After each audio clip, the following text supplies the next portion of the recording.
5 minutes. Okay, so 5 minutes, I'll be quick. I'm even looking at the clock back there and throwing stuff at. So it's a huge thrill to be here. I'm going to talk a lot less about Ridescout. Frankly, Tim and Susan earlier did a good job describing what their career, where the work has been trying to build. We just did from the private sector because we had fewer rules, we had fewer obstacles, and oh, by the way, I was so naive, I didn't know how hard it would be, so we just did it. And what we did, and to be here in this audience to see Metra and Pace and CTA, as well as B-Cycle, as well as Car2Go, Zipcar, all of these are different platforms that are inside Ridescout today, but that's not enough. What I want to talk about what we really are doing in the future, starting last week with our announcement at NACTO in San Francisco, is how we bring all of this together in a way that helps cities. So let me be very quick. We are talking about mobility at the heart. I am agnostic about the mode. I am agnostic about the location. I just want to serve all communities in a way that is matching their need and time, and most importantly, as Susan said earlier, the reliability that they need. So Ridescout is becoming this mobility platform, and we're just connecting together all the options. We are already multimodal. Unless you took a teleport through Star Trek to get to this spot, you are most likely multimodal in a way that not everybody gives credit. Because just to take a bus line is not enough anymore. It's to take the bus at the right connection. Because if you take it at the right connection, you eliminate certain stops that are slow, or you can get there via bike share or car share. We're bringing all that together with Ridescout in such a way that allows people, most importantly, to know where those deserts are of transit, and then take those metrics and give it back, not just academia, but also to city planners and state officials that are trying to figure all this out. We are a tool for the city. That's what Ridescout Hub is designing with this enterprise approach. You can only imagine the unbelievable amounts of data we're collecting right now about point of origin and point of destination. We strip off all the personal data, and what you have now is a planning tool for people to be able to make smart decisions. How effective are your car share, your bike share? How much of a shift did you get in mode shift based on whether or not you provide incentives for people to carpool? These are the things that will be capable with Ridescout's Hub in the future. In addition to that, you're going to be from the rider experience.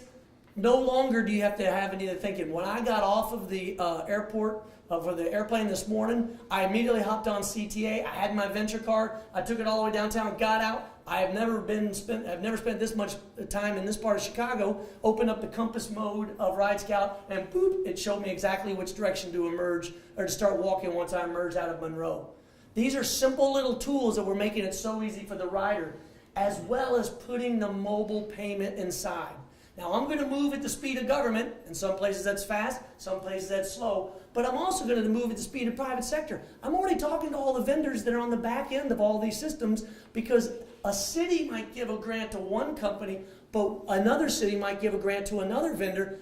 I don't care. Just as I've aggregated modes, I'm aggregating vendors. You can use it as well in San Francisco as you can in Phoenix, Denver, Chicago, Houston, you name it, because of the way we're bringing all this in.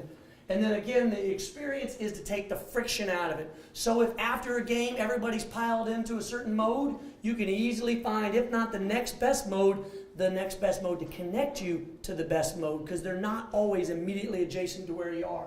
And it's bringing us all together. In terms of what the experience looks like, I won't go into all, but we are creating a universal currency. You know how Tim said that some people, their wallets, my back hurts as I go around the country and I have so many different membership cards.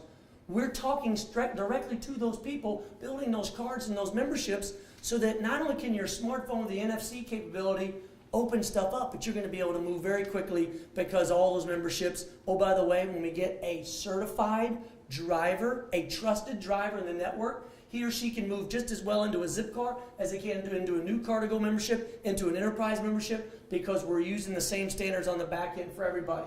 And then we'll be able to help the city understand by percentage of mode of transportation, what are people doing in real time. Not just your urban transit centers right now that know who's on your buses, or your road control centers that know how many people are on the roads. We're talking about the ability to see all of this in real time. I'm moving very quickly because I want to stay on time, but it's that real-time notification. It's great that you have transit, but when it's 2 minutes late and it's going to not allow you to make your connection that you have later in your trip, you've got to know that in real time, or else people get frustrated. And when they get frustrated with the available transit, what do they fall back on? Their car. When they all drive their cars, Again, I'm not an anti-car person. I'm an anti-car person when you're driving by yourself stuck in traffic because there aren't enough options available to you in real time that you can see easily. So I want to solve that problem. In terms of real-time management of situations, whether it be emergency, natural disaster, we'll be able to help cities coordinate that a whole lot more. And again, Chicago, we want Chicago to be one of the very first cities that absorbs this. We've been talking to officials at all levels, public, private, and nonprofit. Timothy joked earlier about San Francisco is progressive as long as nothing changes. What's really exciting about Chicago is there is so much excitement right now in your transportation space. So that's in 7 minutes or less, as fast as I can go. I can't wait to talk to you guys later today. Thank you very much.